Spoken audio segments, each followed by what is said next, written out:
December 19, 1944. The war is bleeding out. German tanks are tearing through the Ardennes like a knife through fog. Entire American divisions surrounded, cut off, swallowed whole. Allied command is in full panic. The best generals in the room have no answer. Then Eisenhower turns to one man. George, when can you attack north? The room holds its breath. The answer comes without hesitation. December 22nd, 3 days. Silence, then laughter, actual laughter. Senior generals, men with decades of experience laughing at him. Eisenhower leans forward and says the word that stings worst of all. Don't be fatuous, George. Fatuous. Foolish. Lacking intelligence. 3 days later, to the hour Patton attacked. Exactly as promised, this is not the Hollywood version. This is not the legend polished smooth by time. This is the raw, documented truth of the most dangerous American general who ever lived, a man so unpredictable, so relentlessly aggressive, that Adolf Hitler feared him personally. 5 moments. 5 times George Patton did what every professional soldier said was impossible. Let's begin. July 1943. Sicily. The Allied plan is clean on paper. Montgomery's 8th Army drives up the East Coast, main objective, Messina. Patton's 7th Army guards the flank. Support role. Secondary mission. Exactly where the British wanted the Americans out of the way. Patton read the plan, and something inside him turned to ice.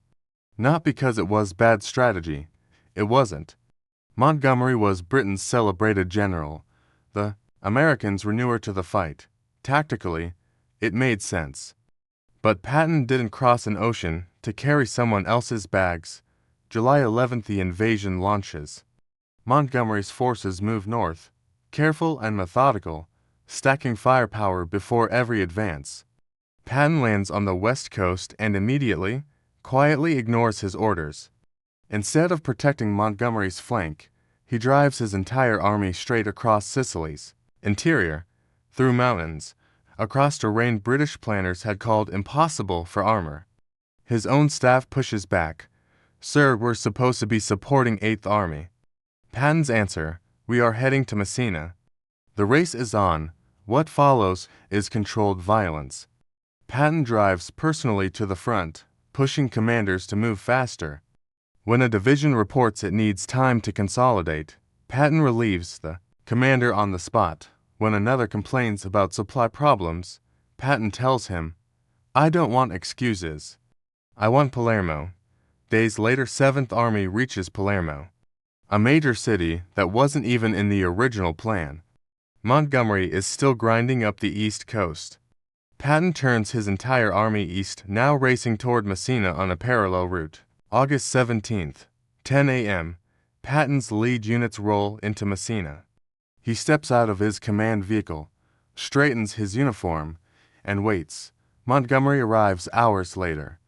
The moment Britain's celebrated general sees Patton already standing there, already done, the humiliation is total, silent, and permanent.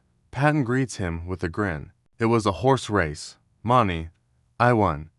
Montgomery never forgave him, but German intelligence. They filed a different kind of report. This American general moves faster than doctrine allows. Takes risks professionals wouldn't consider. Mark him as dangerous. It was the first time German high command circled Patton's name. It would not be the last. Spring 1944. One question consumes Hitler's War Council. Where will the Allies invade France? German intelligence runs the calculation.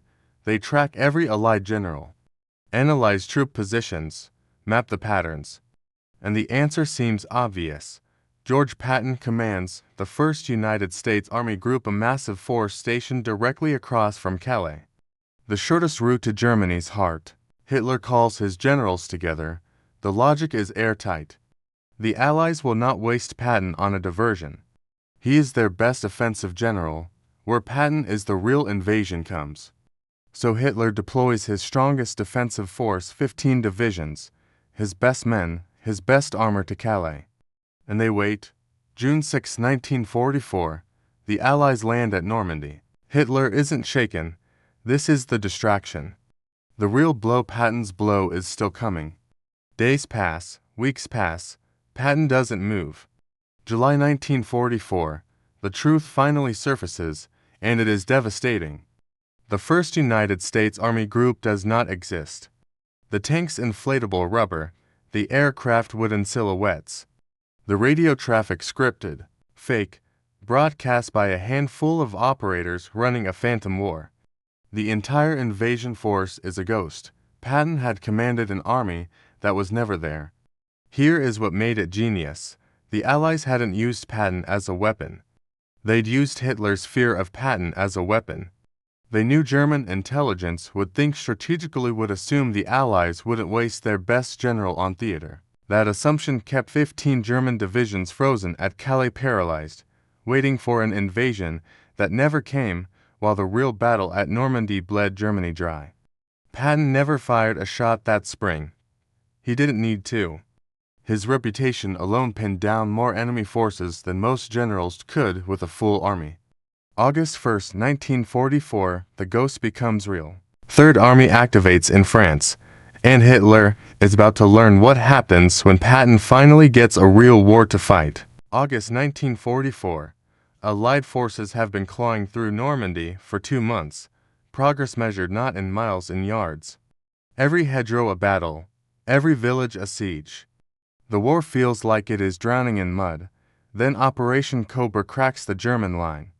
Bradley's First Army creates the breach, and Patton detonates through it. Third Army doesn't advance, it explodes across France.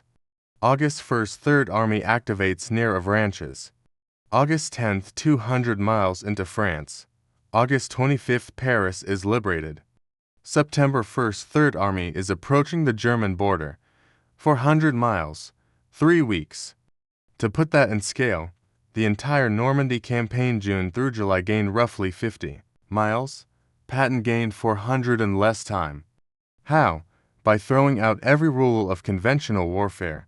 Armies are supposed to consolidate gains, secure flanks, wait for supply lines to catch up. Patton did none of it. His units advanced so fast they outran their own fuel trucks.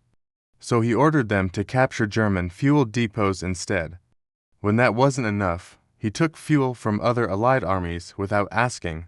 When Bradley complained to Eisenhower, Eisenhower's response was simple: is he winning? Then let him steal. German commanders filed frantic reports. Cannot establish defensive line. Enemy advances faster than we can deploy.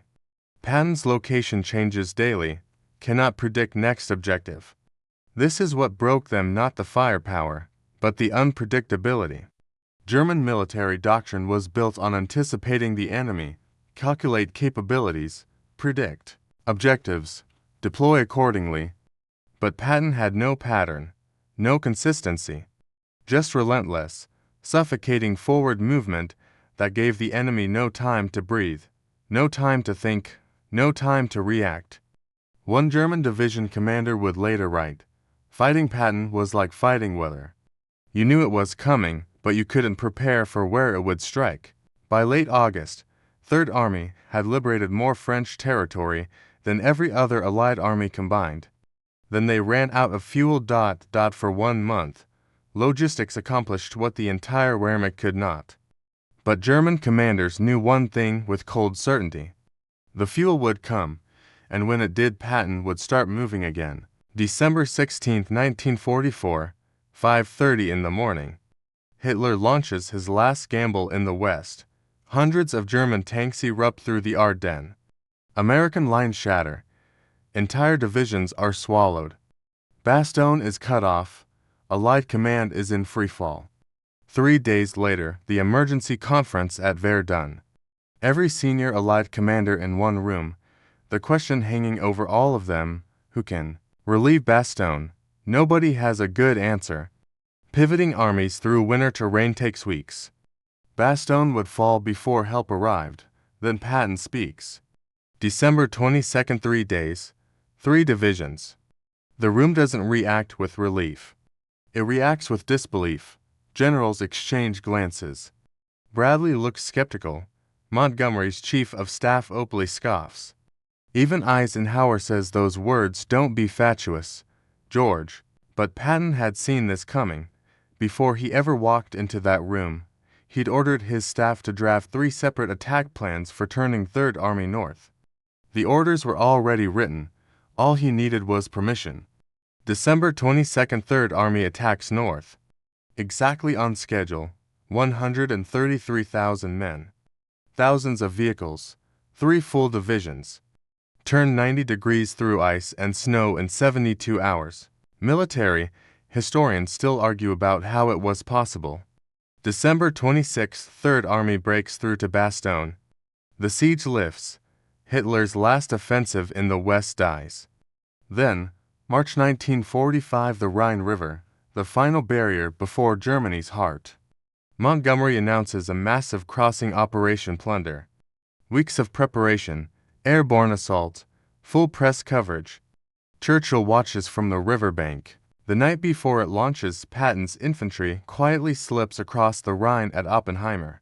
No air cover, no artillery, no announcement, just men in boats under a dark sky. By dawn, the bridgehead is established. Patton calls Bradley, "Don't tell anyone, but we're across." The next day, once Montgomery's crossing is complete and the cameras are rolling, Patton calls back, "Brad, for God's sake, tell the world." Third Army beat Montgomery by 24 hours. Then Patton walks to the middle of his pontoon bridge, pauses, and urinates into the Rhine River while photographers capture every second. When asked why, he grins. "I've been looking forward to this for a long time." It wasn't crudeness. It was a message, calculated, deliberate, and devastating. He had crossed Germany's greatest river quietly, efficiently, with a fraction of the resources Montgomery needed, and then made absolutely certain that everyone on Earth knew it. German commanders who read the reports understood what it meant. Patton wasn't just winning battles, he was making it look easy and making sure Germany knew it. 5 moments, 5 times the impossible became Tuesday for George Patton. He raced Montgomery across Sicily when his orders said stay back. He froze Hitler's best divisions, using nothing but his own reputation. He blitzed 400 miles across France while other armies counted yards. He turned an entire army 90 degrees through a winter blizzard in 72 hours. And he crossed the Rhine so quietly, so effortlessly, that his only challenge was waiting long enough to embarrass Montgomery properly. Was Patton perfect? No. The slapping incidents, the Hammelburg raid, the ego that exhausted everyone around him. But when the war needed someone to do what couldn't be done, they called Patton. And he never, not once, said he couldn't. German commanders feared him because he fought the way they were supposed to fight. Fast, aggressive, relentless, attacking before the enemy could react. They had built the blitzkrieg. Patton perfected it and turned it against them. The British feared him because he kept beating their finest generals while ignoring their careful doctrine. And American command feared him because he kept winning while breaking every rule they tried to impose. Real history doesn't need Hollywood. These moments happen exactly this way. Subscribe, because the truth about what made legends legendary is always darker, stranger, and more gripping than anything they put on screen.